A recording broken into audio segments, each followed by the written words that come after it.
ആമേൻ, ആമേൻ. യേശുവിൻ്റെ ഏറ്റവും പ്രിയമുള്ള കുഞ്ഞെ, സങ്കീർത്തനം 24:2 സമുദ്രത്തിൻ്റെ മേൽ ഭൂമിക്ക് അടിസ്ഥാനമിട്ടതും നദിയുടെ മേൽ അതിനെ സ്ഥാപിച്ചതും അവിടുന്നാണ്. നമ്മൾ കല്ലിലും ഉറച്ച അടിസ്ഥാനത്തിലും വീട് പണിയുമ്പം എന്നിട്ട് പോലും പൊട്ടുന്നു, കീറുന്നു, വിണ്ടുപോകുന്നു, മഴവെള്ളം ഒലിപ്പിച്ചുകൊണ്ട് പോകുന്നു. ബൈബിൾ പറയുക, സമുദ്രത്തിൻ്റെ മേലെ, വെറും തിരകളുടെ മേലെ, അലമാലകളുടെ മേലെ ഭൂമിയെ ആടാതെ ഉലയാതെ ഉറപ്പിച്ച ഒരു ദൈവത്തിൻ്റെ മഹത്വം.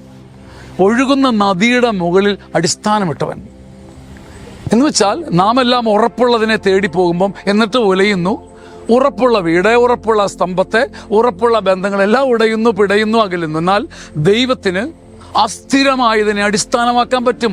ഉലഞ്ഞ് തകർന്ന് നിന്നെ നശിപ്പിക്കുമെന്ന് പറയുന്ന സംഭവങ്ങളുടെ മുകളിൽ, നിന്നെ ഇന്ന് തകർക്കുമെന്ന് പറയുന്ന അസ്ഥിരമായ ഒരു ഓർമ്മയുടെ മുകളിൽ, നിന്റെ ഒരു വലിയ ക്ലേശത്തിൻ്റെ മുകളിൽ, നിന്നെ ഇട്ട് ഒലയ്ക്കുന്ന ക്ലേശത്തിൻ്റെ മുകളിൽ നിന്നെ ഉറപ്പിച്ച് നിർത്താൻ കഴിയും.